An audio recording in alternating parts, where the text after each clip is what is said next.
Une petite épinette qui commence à être mature. J'ai été élevée près de la nature dans un petit village au Témiscamingue et c'était notre terrain de jeu. Alors, je me suis imprégnée de cette nature.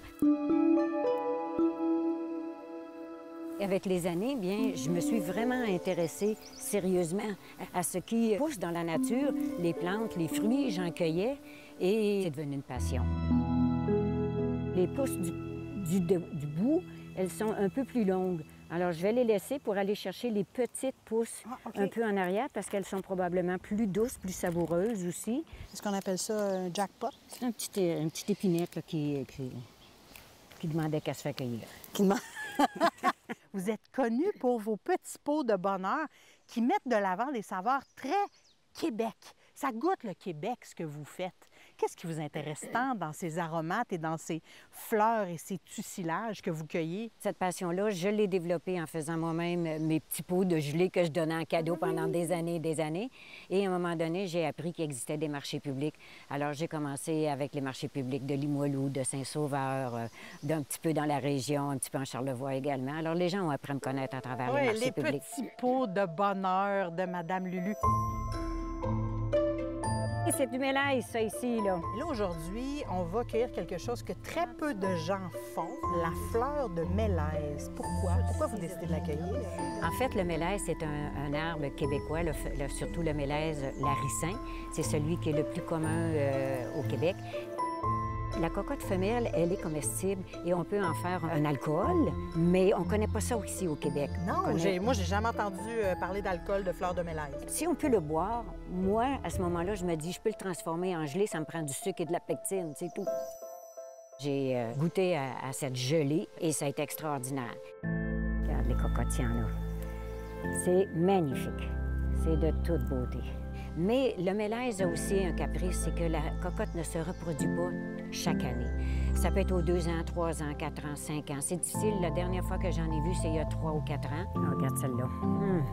On est où physiquement ici? On est en Charlevoix, dans un petit rang tranquille, où est-ce qu'il y a des belles choses à cueillir. C'est un peu secret, les lieux de cueillette, hein? Bon, tous les cueilleurs, on aime bien avoir nos talles, parce que finalement, on ne veut pas se faire piller, puis on veut faire découvrir aussi des belles choses aux gens.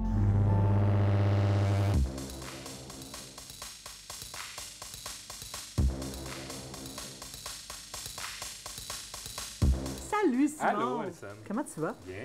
Merci, ça va très bien parce que tu m'accueilles au Vieux Carré. C'est tout nouveau. Ça fait combien de temps que c'est ouvert ici? Ça va faire environ un mois, là. Tranquillement, pas vite, le mot se passe en ville.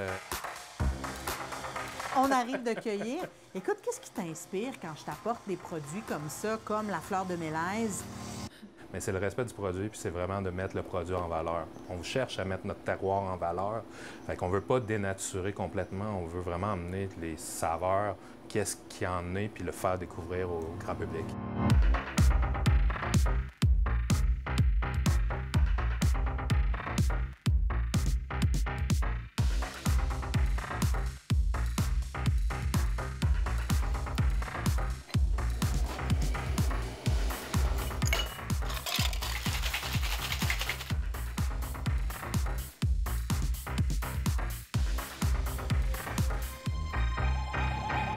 Qu'est-ce que tu as créé avec la fleur de mélèze aujourd'hui? Quelque chose qui va vraiment faire ressortir les arômes de bois. Justement, la fleur de mélèze, on l'appelle la fraise de mélèze à cause de sa belle couleur rouge et éclatante. Elle amène un peu aussi le goût de la petite fraise. Je l'ai accompagnée de ma propre teinture de thé du Labrador pour aller chercher les arômes, justement, un peu plus camphre qu'on y retrouve.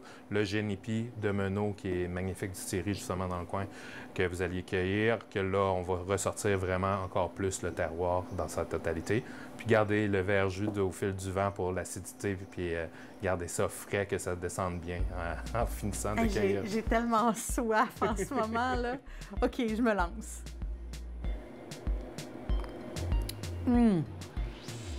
Le sapinage. Je reconnais le thé du Labrador. C'est drôle parce que tu as parlé de fraises avec la fleur de mélèze, puis on a cueilli des fraises des champs aussi pendant qu'on était là, surprenamment. Oh, il y a des fraises! Ça, c'est comme gagner à la loterie. Hey, déjà! Oh, mon doux Seigneur, regarde ça! Ah! Ça, là, Vraiment. il n'y a pas une fraise qui bat ce goût-là, c'est sûr. J'ai ça qui me revient en bouche. Il y a une logique dans ta création qui confronte un peu la nature des arômes que tu me présentes, puis en même temps qui embrasse tout ça ensemble.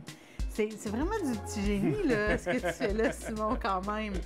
C'est une expérience en soi dans ton C'est une art. expérience en soi, puis c'est une expérience d'une longue carrière aussi à travers de ça, à travers les études que j'ai faites, qui a pu me permettre d'avoir ce palais gustatif et olfactif, de comprendre qu'est-ce qui va fonctionner ensemble. Ouais. Sais-tu qu'est-ce qu'il y a de plus beau dans ta création? Puis je pense que c'est là la grande fierté. Ça goûte le Québec. Puis pour moi, ça, c'est incroyablement élégant, puis ça peut rivaliser avec n'importe quelle gastronomie sur la planète. Le Québec, ça goûte bon dans tes créations. Merci. Merci, Alicia.